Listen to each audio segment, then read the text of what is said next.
नमस्कार, जोहार। मेरा नाम है दशरथ प्रधान और आप देखना शुरू कर चुके हैं छोटा नागपुर लाइव। सुबह की 5 बजे की स्पेशल बुलेटिन में आप सभी का बहुत बहुत स्वागत है। तो चलिए जानते हैं झारखंड की 25 बड़ी खबरों को फटाफट अंदाज में।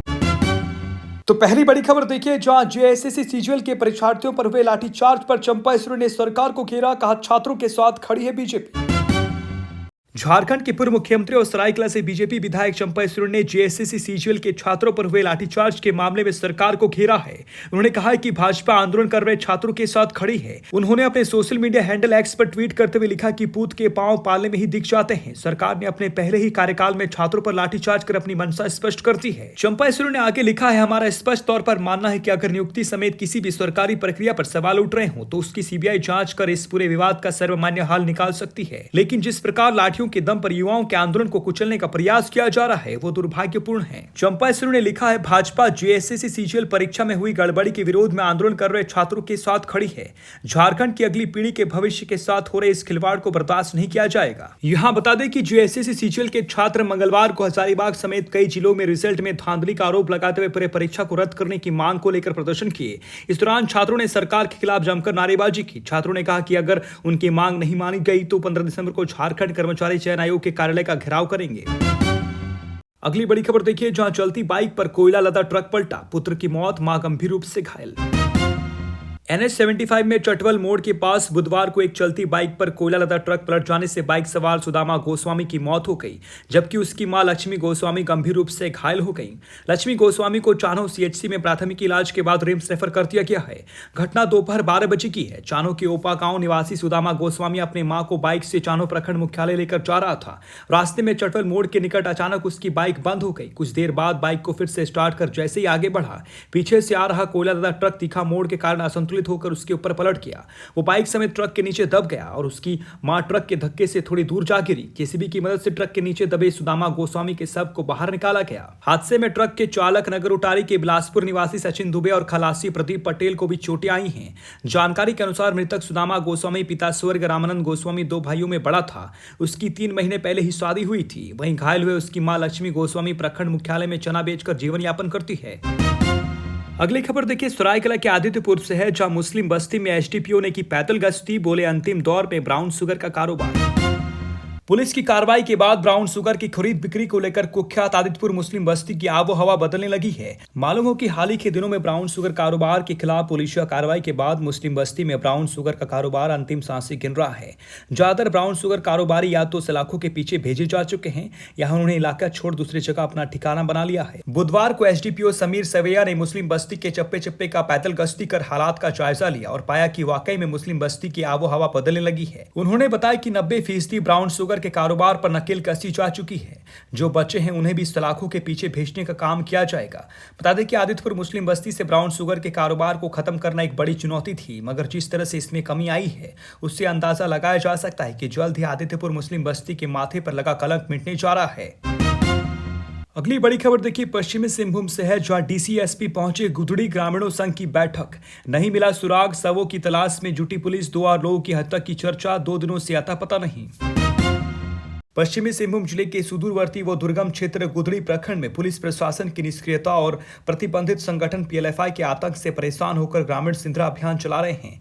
इस दौरान 2 उग्रवादियों की हत्या की बात की जा रही है। हालांकि पुलिस अब तक सबों का पता नहीं लगा पाई है। इस बीच घटना के 4 दिन बाद मंगलवार को डीसीएसपी के नेतृत्व में एक टीम गुदड़ी पहुंची। यहाँ प्रखंड सभागार में क्षेत्र के ग्रामीण मुंडा व ग्रामीणों के साथ बैठक की। इस बैठक से मीडिया को दूर रखा गया। डीसी कुलदीप चौधरी व एसपी ने ग्रामीणों से कहा कि किसी भी परिस्थिति में विवादित और गुनाह के काम नहीं करना है। सूत्रों के अनुसार कथित हत्याकांड के संबंध में जानने का प्रयास किया गया, लेकिन ग्रामीणों ने चुप्पी लगाई रखी।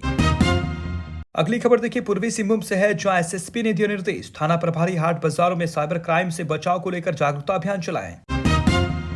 जिले के वरीय पुलिस अधीक्षक किशोर कौशल ने बुधवार को पोटका और कोआली थाना का वार्षिक निरीक्षण किया। इस दौरान उन्होंने पोटका थाना प्रभारी रवि होनोगा और कोआली थाना प्रभारी धनंजय पासवान से थाना के रजिस्टर, विभिन्न दस्तावेज, सिरस्ता व लंबित कांडों के बारे में पूछताछ की। एसएसपी किशोर कौशल ने मालखाना का अपडेट रिकॉर्ड, कुर्की, वारंट की भी जानकारी ली। उन्होंने दोनों थाना प्रभारी को क्षेत्र में अपराध नियंत्रण करने, शांतिपूर्ण विधि व्यवस्था संधारण को आवश्यक निर्देश दिया। उन्होंने कहा कि थाना का वार्षिक निरीक्षण रूटीन वर्क है। लंबित मामलों का जल्द निष्पादन करने व लंबित चल रहे वारंटियों को शीघ्र गिरफ्तारी का निर्देश दिया गया।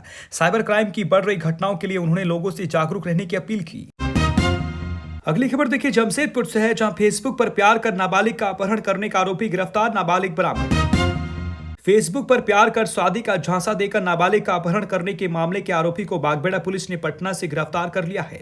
आरोपी का नाम अभिमन्यु दुबे है। वह मूल रूप से आरा जिला बिहार का रहने वाला है। पुलिस ने उसके पास से नाबालिग को भी बरामद किया है। पुलिस ने बताया कि पूछताछ करने के बाद आरोपी को जेल भेज दिया गया है। बागबेड़ा थाना में नाबालिग के परिजन की ओर से शादी का झांसा देकर बहला फुसला कर अपहरण करने का केस दर्ज कराया था।